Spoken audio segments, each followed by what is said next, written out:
Assalamualaikum warahmatullahi wabarakatuh. First of all, I would like to say thank you for coming to my presentation. It's great to see you all.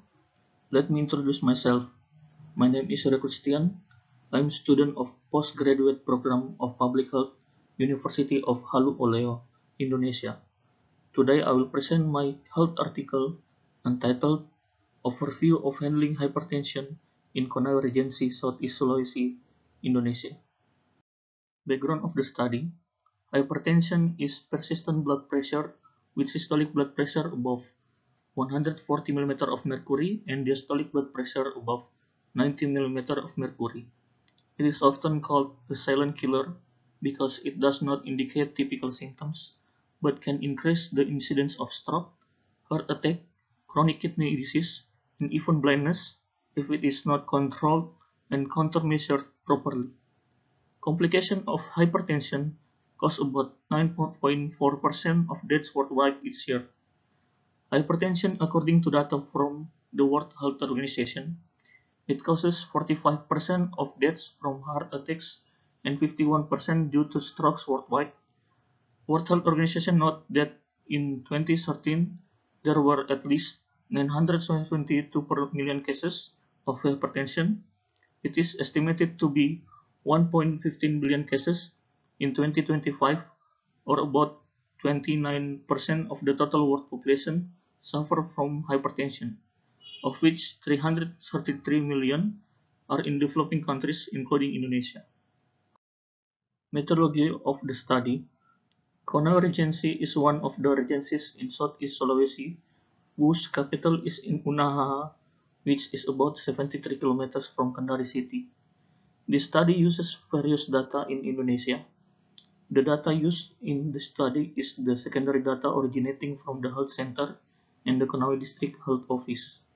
There are two tables which are the results of the study, which shows that table 1 is number of health treatment for hypertension patients in the Konawe Regency Health Office working area for 2015 to 2018, and table 2 is characteristic of hypertension patients aged 15 years above by gender in the Konawe Regency Health Office for 2018.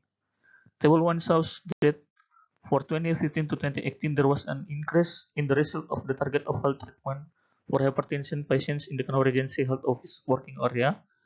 Then the table 2 show more female patients than male patients. Discussion of the study: the table 1 shows that in 2018 health services for people with hypertension reached 100%, meaning that it had reached the target, while in 2017 health services for the patients were 95.68%. It is known that the number of hypertension sufferers in 2018 in 29 health centers in the Konawe District Health Service working area was 4,339 cases were handled and fulfilled the minimum health service standard of 100%. Table 2 shows that hypertension health treatments by gender aged 15 years above in 2018 were 30.2% for women and 20.21% for men. Each of hypertension patients will receive health services according to the standard. District or city governments are required to provide standardized health services to all hypertension patients aged over 15 years as a secondary prevention effort in their working areas within a period of 1 year.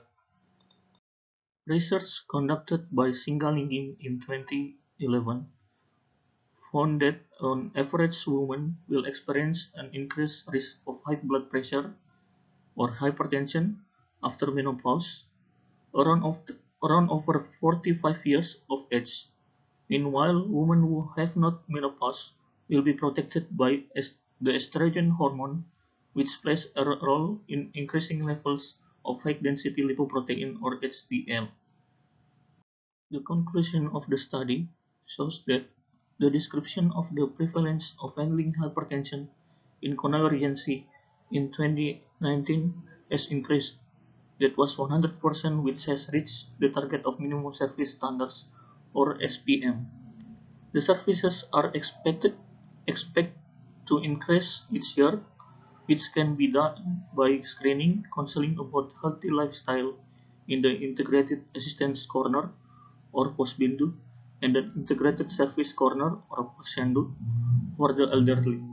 Posbindu cadres should be more active in participating to socialize the Posbindu activities and provide assistance in its implementation. For the health workers, they should more often to conduct counseling related to the prevention of degenerative disease such as hypertension and what risk factors can be prevented by the community in the working area of their health center. I think that's all for the presentation. I say thank you for your listening. May all those we have shared be beneficial for all of us. Thank you.